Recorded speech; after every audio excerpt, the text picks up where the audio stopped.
ગુજરાતમાં ચાંદીપુરા વાયરસે હાહાકાર મચાવ્યો છે। અત્યાર સુધીમાં ગુજરાતમાં 14 બાળકોના આ વાયરસથી મોત થયા છે। આ વાયરસ પાછળ મુખ્ય જવાબદાર સેન્ડ ફ્લાય એટલે કે માટીની માખ છે, જે કરડવાથી બાળકોમાં ચાંદીપુરા વાયરસ ફેલાય છે। સૌથી વધારે અરવલ્લી અને સાબરકાંઠા જિલ્લો ચાંદીપુરા વાયરસની ઝપેટમાં આવ્યો છે। અનેક માતા પિતાએ પોતાના બાળકો આ રોગના કારણે ગુમાવ્યા છે। આજે આ રિપોર્ટમાં એ માતા પિતાની વાત કરવી છે જેમણે નિર્ભય ન્યૂઝ સાથે આ વાયરસ અને પોતાના બાળક વિશે વાત કરી છે। નમસ્કાર, નિર્ભય ન્યૂઝ સાથે હું છું રિદ્ધિ। ચાંદીપુરમ વાયરસના કારણે અરવલ્લી અને સાબરકાંઠાના ગ્રામ્ય વિસ્તારોમાં અફરાતફરીનો માહોલ છે, ત્યારે અત્યાર સુધી 28થી વધુ કેસો ચાંદીપુરા વાયરસના નોંધાઈ ચૂક્યા છે, જેમાંથી 15 બાળકોના અત્યાર સુધીમાં મોત થયા છે। આ વાયરસ બાળકો માટે એટલો જીવલેણ છે કે તાત્કાલિક ધોરણે જો સારવાર ન મળે તો મોત પણ થઈ શકે છે। આ વાયરસને લીધે કોઈએ પોતાની વહાલસોઈ દીકરી તો કોઈએ પોતાના લાડકવાયા દીકરાને ગુમાવ્યો છે।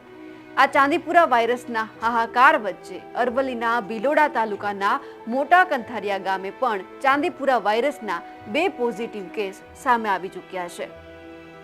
મોટા કંથારિયા ગામની 6 વર્ષની કિંજલ પણ આ ખતરનાક ચાંદીપુરમ વાયરસનો શિકાર બની ગઈ અને માતા પિતાએ પોતાની દીકરી ગુમાવી પડી।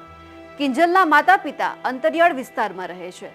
કિંજલ તો હવે આપણી વચ્ચે નથી રહી, પણ કિંજલ સાથે શું થયું હતું તે તેની માતા પાસેથી જ સાંભળીએ। એનામાં જાગૃતિબેન જગદીશભાઈ, મારી છોકરી એનામાં કિંજલબેન જગદીશભાઈ। એવી રીતે બન્યું કે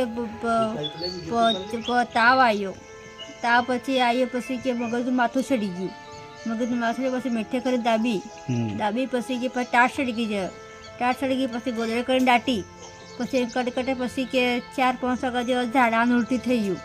ઉલટી સાથે પછી કે એમાં આપણે ખેસ આવી, ખેસ સાથે પછી સાથે મુઠ્ઠી વળી ગઈ।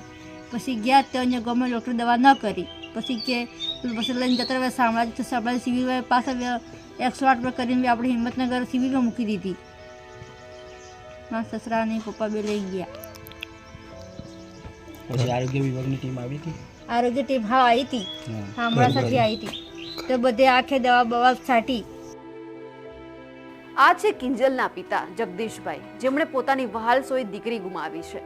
કિંજલ તો તેમની વચ્ચે નથી, પણ જગદીશભાઈ જે ફોટો લઈને ઊભા છે તે ફોટો જ હવે આ માતા પિતા માટે કિંજલની આખરી નિશાની છે। આ ફક્ત કિંજલની જ વાત નથી, આવા ઘણા બાળકો છે જે આ ભરડામાં આવી ગયા છે અને અનેક માતા પિતાએ પોતાના બાળકો ગુમાવવા પડ્યા છે। હવે એ જાણીએ કે ચાંદીપુરા વાયરસ ક્યાંથી આવ્યો। 1965માં પહેલીવાર ચાંદીપુરા વાયરસ અસ્તિત્વમાં આવ્યો, પણ આપણે કોઈએ વિચાર્યું નહીં હોય કે આ વખતે આ વાયરસ આટલો બધો કહેર વરસાવશે કે બાળકોને આપણે બચાવી પણ નહીં શકીએ। મહારાષ્ટ્રના ભંડારા જિલ્લામાં આવેલા ચાંદીપુરા ગામે 1965માં આ વાયરસનો પહેલો કેસ નોંધાયો। આ પ્રથમ કેસ જ્યારે નોંધાયો હતો ત્યારે તપાસ કરતા જાણવા મળ્યું કે રેતીમાં ફરતી માખીના કારણે આ વાયરસ ફેલાયો।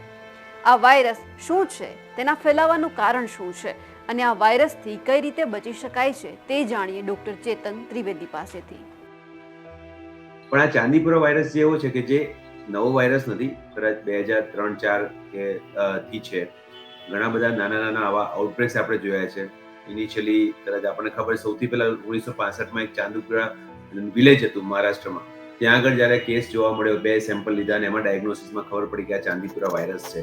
એટલે વાયરસ એ જ છે, પણ કહેવાય કે એના સ્પોરેડિક કેસીસ, સ્પોરેડિક મતલબ ક્યારેક ક્યારેક થતા કેસીસ હોય, અને એ ક્યારેક શું થાય કે પ્રી મોન્સૂન જે સિઝન હોય એ વખતે થતું હોય છે।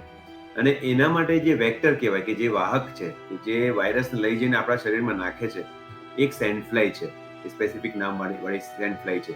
અને આ સેન્ડ ફ્લાય અમુક પ્રી મોન્સૂન સિઝનમાં અને અમુક ટ્રાઇબલ એરિયામાં, જે પછાત એરિયા છે અથવા ગામડાના અંતરિયાળ એરિયા છે, ત્યાં આગળ જે અમુક દિવાલની ક્રેક્સ હોય કે અમુક જગ્યાએ વેસ્ટ મટીરિયલ પડ્યું હોય અથવા કચરો હોય, એવી જગ્યાએ થાય છે। અને એ જ્યારે બાઇટ કરે છે ત્યારે આપણા બ્લડમાં એ વાયરસ નાખે છે। અને આ વાયરસ પર્ટિક્યુલરલી એવો છે, ન્યુરોટ્રોપિક કહેવાય, કે જે બ્રેઇન તરફ સીધો આકર્ષાય છે। એટલે એકવાર બ્લડમાં એન્ટર થાય પછી સીધું જ બ્રેઇન પાસે પહોંચે, ને બ્રેઇનમાં પહોંચે એટલે બ્રેઇનને સોજો આવે અને બ્રેઇનના સોજાના લક્ષણો જોવા મળે છે। એટલે આ ચાંદીપુરા વાયરસ આ સિઝનમાં થાય છે અને અમુક એરિયામાં થાય છે, અને એટલા માટે જ આપણે અત્યારે જોઈ રહ્યા છીએ કે અરવલ્લી અને સાબરકાંઠાના હિંમતનગરના આજુબાજુના નાના ગામડાઓમાં આ કેસીસ જોવા મળે છે।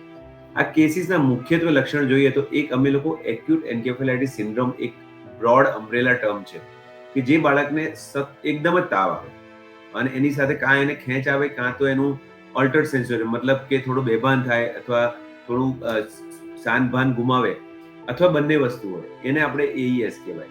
એટલે આ એક વાયરસ નહીં, આવા ઘણા બધા વાયરસ છે જે આ એક્યુટ એન્કેફેલાઇટિસ સિન્ડ્રોમ કરે છે. એટલે જ્યારે બાળકને આ પર્ટિક્યુલરલી ચાંદીપુરાની વાત કરીએ તો સખત તાવ આવે, શોર્ટ ડ્યુરેશન, મતલબ 24 કલાકમાં તાવ આવે, સાથે માથું દુખે, ઉલટી થાય, કદાચ એકાદ ઝાડો થાય અને સડનલી બાળક બેભાન થવા માંડે અથવા એને ખેંચ આવે. સો આ ટિપિકલ એક્યુટ એન્કેફેલાઇટિસ સિન્ડ્રોમનું પ્રેઝન્ટેશન છે. ચાંદીપુરા વાયરસમાં પ્રોબ્લેમ શું છે કે જેમ બીજા આવા અનનોન વાયરસીસ છે એમાં એકવાર થાય, જો મટી જાય તો સારી વસ્તુ છે, પણ જો બગડે તો એકદમ રેપિડલી પ્રોગ્રેસ થાય છે અને વિધિન 24-48 અવર્સમાં બાળકનું મૃત્યુ થઈ જાય. એટલે બહુ ફાસ્ટ પ્રોગ્રેસિંગ ડિઝીઝ છે. એટલે ઘણી વખત ડોક્ટર સુધી તમે પહોંચો એ પહેલા જ ડિઝીઝ એટલો વધી ગયો હોય કે જેથી આપણે એનું કશું કરી શકતા નથી. આમ પણ આપણને ખબર છે કે વાયરલ ઇન્ફેક્શન છે એટલે એમાં આપણને બહુ કોઈ ટ્રીટમેન્ટ છે નહીં. જે પણ છે એ એન્ટીવાયરલ ડ્રગ તો છે જ નહીં, પણ સપોર્ટિવ ટ્રીટમેન્ટ સાથે આપણે ચાલીએ છીએ. એટલે જો માતા પિતાને જો કદાચ એવું હોય કે અમે પહેલા પિકઅપ કરીએ તો હા, એકદમ સખત તાવ આવે બાળકને, એકાદ ઉલટી થાય, ઝાડા થાય, તો તરત ડોક્ટર પાસે જાઓ. બેઝિકલી કારણ કે 24-48 અવર્સમાં બાળકની તબિયત ખૂબ જ બગડી જતી હોય છે. એટલે આ એક વસ્તુ ધ્યાન રાખવી જોઈએ. જે થઈ રહ્યું છે તેને તો આપણે રોકી નથી શકતા, પણ આપણે સાવચેતી જરૂર રાખી શકીએ. આપણી આજુબાજુ આવા કોઈ ઘર હોય તો તેમના માતા પિતાને આપણે સાવચેત કરીએ અને આપણાથી થતી થોડી ઘણી મદદ પણ આપણે બાળકો માટે કરીએ, જેથી વધારે કોઈ બાળકો આ વાયરસનો શિકાર ન બને. જો કોઈ જગ્યા પર આવી માખીઓ દેખાય તો તુરંત નજીકના આરોગ્ય શાખાને જાણ કરીએ, જેથી આપણી થોડી સાવચેતી કોઈકનો પરિવાર ઉજળતા બચાવી શકે. નિર્ભય ન્યૂઝ તમામ માતા પિતાને અપીલ કરે છે કે પોતાના બાળકોનું ખાસ ધ્યાન રાખજો, જેથી કરી તમારા લાડકવાયા દીકરા દીકરી બચી શકે.